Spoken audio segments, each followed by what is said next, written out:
کبھی کبھی ہم کتنا بھاگتے ہیں، مسلسل بھاگتے ہیں، کبھی لوگوں سے تو کبھی خود سے، اور کبھی تو ان لوگوں کے پیچھے بھی بھاگتے ہیں جو ہمارے کبھی تھے ہی نہیں۔ ہم ان کی تلاش میں اتنی دور نکل جاتے ہیں کہ اپنی ذات تک بھول جاتے ہیں۔ وقت انہیں کچھ عرصے کے لیے ہمارے پاس بھیج دیتا ہے، پھر ایک وقت ایسا بھی آتا ہے جب ہم تھک ہار کے بھاگنا چھوڑ دیتے ہیں، یا پھر سمجھ آ جاتی ہے کہ ہم کسی سیراب کے پیچھے بھاگ رہے ہیں۔ ہم سب کی زندگی میں کچھ لوگ، کچھ پل ایسے بھی آتے ہیں جنہیں ہم چاہ کر بھی نہ تو بھول سکتے ہیں اور نہ ہی اپنی یادداشت سے مٹا سکتے ہیں۔ کچھ لوگ کہتے ہیں وقت ہر زخم کا مرہم ہے، میں نہیں مانتا۔ دراصل ہم بھولتے کچھ بھی نہیں، پر بہت بار یہ پریٹینڈ کرنا پڑتا ہے کہ کچھ بھی یاد نہیں، بہت کچھ برداشت کرنا پڑتا۔ یہی زندگی ہے۔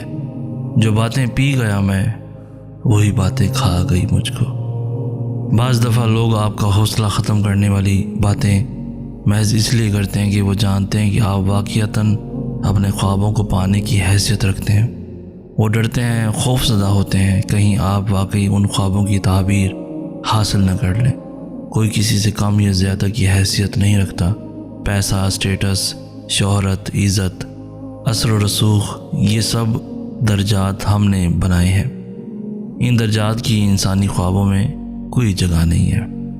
کبھی کبھار یہ زندگی اتنی بوجھ لگتی ہے کہ دل کرتا ہے اتار پھینکو یہ سارا بوجھ۔ اکثر سمجھ نہیں آتی کہ میرے ہونے سے دکھ ہیں یا دکھوں کے ہونے سے ہی میں ہوں۔ سب کچھ میسر ہونے کے باوجود اداسی اندر سے کھائے جا رہی ہے۔ مجھے یہ مت بتاؤ کہ انہوں نے میری پیٹھ پیچھے کیا کیا کہا، بلکہ تم صرف یہ بتاؤ کہ وہ تمہارے سامنے اتنے بے جھجک کیوں تھے جو تمہارے سامنے آرام سے کہتے چلے گئے۔ خوش نصیب ہوتے ہیں وہ لوگ جو آپ کے لاکھ غصہ کرنے، آپ کی تلخی کے باوجود آپ کے ساتھ رہتے ہیں، آپ کو سمجھتے ہیں، جن کو آپ کی تکلیف نظر آ رہی ہوتی ہے۔ قدر کریں ایسے لوگوں کی۔ جب تم اچانک ایسے شخص میں تبدیل ہو جاؤ جو کسی پر الزام نہیں لگاتا، فضول بحثوں سے گریز کرتا ہے، ان لوگوں کو دیکھتا ہے جو اسے چھوڑ کر جا رہے ہیں، پھر بھی ایک مخصوص خاموشی سے زخموں کو قبول کرتا ہے، تو جان لو تم پختگی کے اعلیٰ ترین مراحل پر پہنچ چکے ہو۔ کبھی کبھی میرا دل چاہتا ہے کہ تم ایک بار میرے پاس مخلصی اور سچے دل سے لوٹ کر آؤ اور میرا ساتھ چاہو، تب میں تمہیں چھوڑوں جسے تم نے مجھے چھوڑا تھا۔ پھر تمہیں پتہ چلے گا کہ کیسا لگتا ہے جب کوئی آپ کی مخلصی کو رد کرتا ہے اور آپ کو تڑپنے کے لیے بیچ راہ میں چھوڑ دیتا ہے۔ تم کیا جانو اللہ کا واسطہ بے بسی کی کس انتہا پر دیا جاتا ہے۔ سزائے پیار کی یوں بے مثال دی اس نے، اداس رہنے کی عادت سی ڈال دی اس نے، کہ جب بھی اپنا بنانے کی بات کی میں نے، یہ بات باتوں ہی باتوں میں ٹال دی اس نے۔ کیا اللہ بھی مجھ سے محبت کرتا ہے؟ یہ سوال اکثر میرے ذہن میں گردش کرتا ہے۔ پھر ایک دن مجھے خیال آیا کہ میرا رب جن بندوں کو زیادہ چاہتا ہے ان کے بارے میں تو اس نے آیتیں اتاری۔ سو میں قرآن مجید کھول کر بیٹھ گیا۔ میں نے ڈھونڈا تو پہلی آیت ملی، وہ متقین سے محبت کرتا ہے۔ مجھے ملال ہوا، مجھ میں تو نام کبھی تقویٰ نہیں۔ پھر میں نے آگے پڑھا کہ وہ صابرین کو محبوب رکھتا ہے۔ مجھے اپنے بے صبرہ ہونے پر شدید افسوس ہوا۔ مزید آگے بڑھا تو جانا اللہ مجاہدین یعنی کوشش کرنے والوں سے محبت کرتا ہے۔ میں نے جانا کہ میں کم ہمت اور حوصلے والا اور صنف نازک ہوں۔ پھر پڑھا کہ وہ احسان یعنی نیک اعمال کرنے والوں کو پسند کرتا ہے، مگر میں اس سے بھی بہت دور رہا ہوں۔ پھر میں نے اپنی تلاش ترک کرنے کا فیصلہ کیا، اس ڈر سے کہ اب شاید میرے پاس ایسا کچھ بھی نہیں جس کے باعث اللہ مجھ سے محبت کرے۔ میں نے اپنے اعمال کھنگالے تو وہ سب فطور اور گناہوں سے آلودہ تھے۔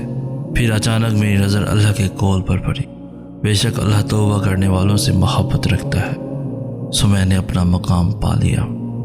تم خود اپنی دعاؤں سے ہی اپنا مقدر لکھتے ہو، اور تمہاری دعائیں ہی تم تک وہ سب لے آتی ہیں جو تمہارا نصیب بھی تمہیں نہیں دے پاتا۔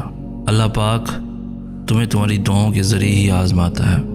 وہ تاخیر اس لیے کرتا ہے تاکہ تمہارا یقین دیکھ سکے۔ وہ تمہیں ناممکن کے وسوسوں میں الجھاتا ہی اس لیے ہے تاکہ تمہیں ممکن کی طرف اس کی جانب کھینچ کر لے جائے۔